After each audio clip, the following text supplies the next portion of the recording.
Click the link in the description below to receive our free Building Mental Muscle newsletter, and for a limited time, get these 10 classic best-selling Law of Attraction books for free.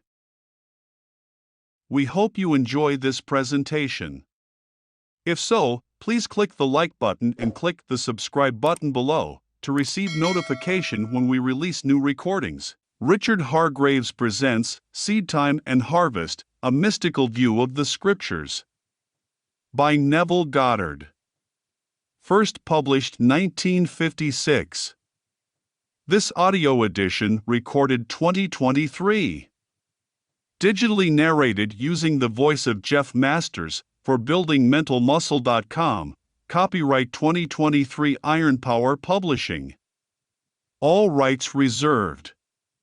Seedtime and Harvest, A Mystical View of the Scriptures, by Neville Goddard. Chapter 4. The Scale of Being.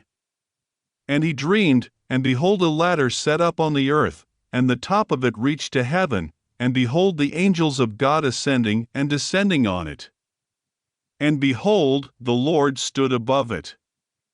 Genesis chapter 28, verses 12 and 13.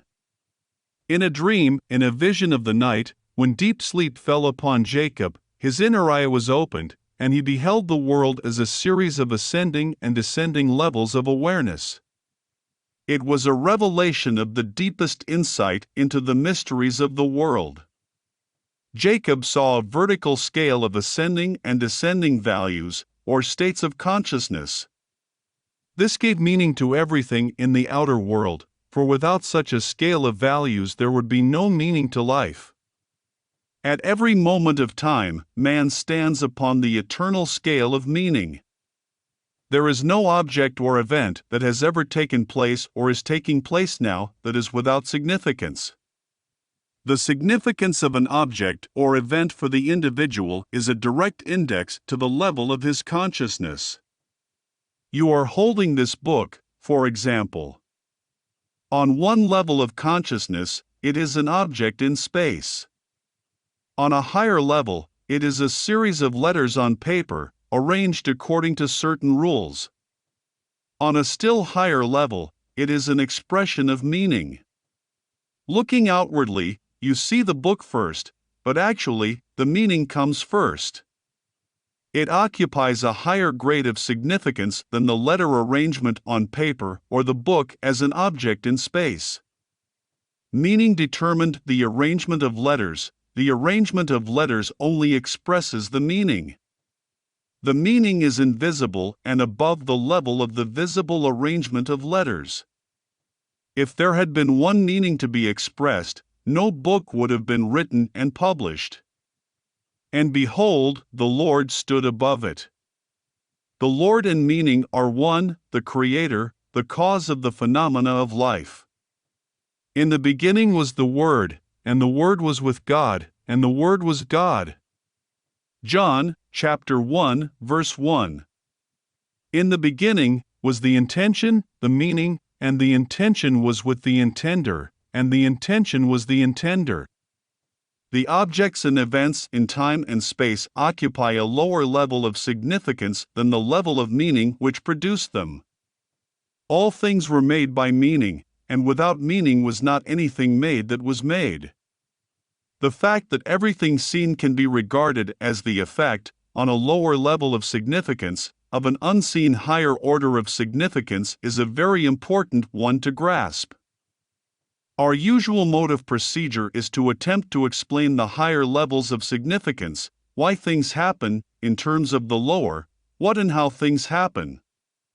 For example, let us take an actual accident and try to explain it. Most of us live on the level of what happened. The accident was an event in space. One automobile struck another and practically demolished it. Some of us live on the higher level of how the accident happened. It was a rainy night, the roads were slippery, and the second car skidded into the first. On rare occasions, a few of us reach the highest or causal level of why such an accident occurs. Then we become aware of the invisible, the state of consciousness which produced the visible event. In this case, the ruined car was driven by a widow who, though she felt she could not afford to, greatly desired to change her environment. Having heard that, by the proper use of her imagination, she could do and be all she wished to be, this widow had been imagining herself actually living in the city of her desire. At the same time, she was living in a consciousness of loss, both personal and financial. Therefore, she brought upon herself an event which was seemingly another loss, but the sum of money the insurance company paid her allowed her to make the desired change in her life. When we see the why behind the seeming accident, the state of consciousness that produced the accident, we are led to the conclusion that there is no accident. Everything in life has its invisible meaning. The man who learns of an accident, the man who knows how it happened, and the man who knows why it happened are on three different levels of awareness in regard to that accident. On the ascending scale, each higher level carries us a step in advance towards the truth of the accident. We should strive constantly to lift ourselves to the higher level of meaning, the meaning that is always invisible and above the physical event. But remember, the meaning or cause of the phenomena of life can be found only within the consciousness of man.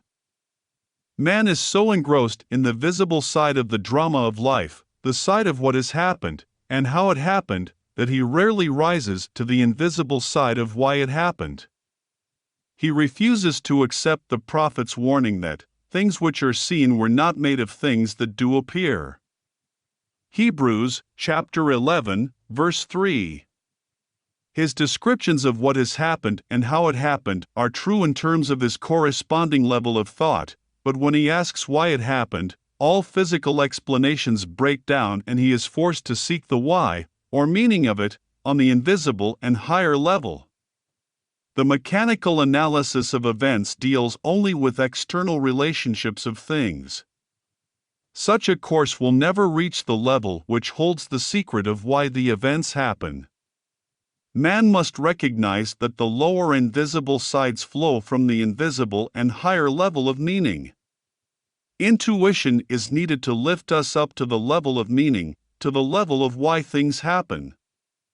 Let us follow the advice of the Hebrew prophet of old and lift up our eyes unto the hills within ourselves and observe what is taking place there. See what ideas we have accepted as true, what states we have consented to, what dreams, what desires, and, above all, what intentions. It is from these hills that all things come to reveal our stature, our height, on the vertical scale of meaning. If we lift our eyes to the thee and me who works behind the veil, we will see the meaning of the phenomena of life. Events appear on the screen of space to express the different levels of consciousness of man. A change in the level of his consciousness automatically results in a change of the phenomena of his life. To attempt to change conditions before he changes the level of consciousness from whence they came is to struggle in vain. Man redeems the world as he ascends the vertical scale of meaning. We saw, in the analogy of the book, that his consciousness was lifted up to the level where man could see meaning expressed in the arrangement of its letters. It also included the knowledge that the letters were arranged according to certain rules, and that such arrangements, when printed on paper and bound together, formed a book. What is true of the book is true of every event in the world. They shall not hurt or destroy in all my holy mountain, for the earth shall be full of the knowledge of the Lord, as the waters cover the sea. Isaiah chapter 11, verse 9. Nothing is to be discarded, all is to be redeemed. Our lives, ascending the vertical scale of meaning towards an ever-increasing awareness, an awareness of things of higher significance, are the process whereby this redemption is brought to pass. As man arranges letters into words, and words into sentences to express meaning, in like manner, life arranges circumstances, conditions and events to express the unseen meanings or attitudes of men. Nothing is without significance. But man, not knowing the higher level of inner meaning, looks out upon a moving panorama of events and sees no meaning to life. There is always a level of meaning determining events and their essential relationship to our lives. Here is a story that will enable us to seize the good in things seeming evil, to withhold judgment, and to act right amid unsolved problems. Just a few years ago, our country was shocked by a seeming injustice in our midst. The story was told on radio and television, as well as in the newspapers. You may recall the incident. The body of a young American soldier killed in Korea was returned to his home for burial. Just before the service, his wife was asked a routine question: was her husband a Caucasian? When she replied that he was an Indian, burial was refused. This refusal was in accordance with the laws of that community, but it aroused the entire nation. We felt incensed that anyone who had been killed in the service of his country should be denied burial anywhere in his country. The story reached the attention of the President of the United States, and he offered burial with full military honors in Arlington National Cemetery. After the service, the wife told reporters that her husband had always dreamed of dying a hero and having a hero's burial service with full military honors. When we in America had to explain why progressive, intelligent people like ourselves not only enacted but supported such laws in our great land of the free and the brave, we were hard put for an explanation. We, as observers, had seen only what happened and how it happened. We failed to see why it happened.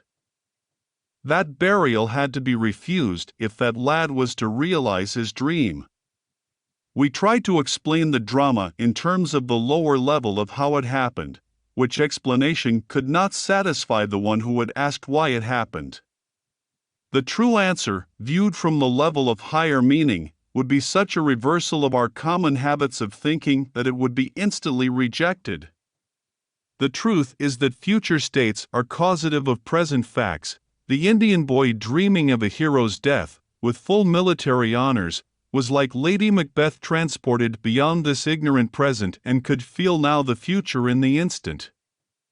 And by it, he being dead yet speaketh. Hebrews, chapter 11, verse 4. End of chapter. If you enjoyed listening to this recording, please click the like button and click the subscribe button below to receive notification when we release new recordings. Click the link in the description below to receive our free Building Mental Muscle newsletter, and for a limited time get these 10 classic best-selling Law of Attraction books for free.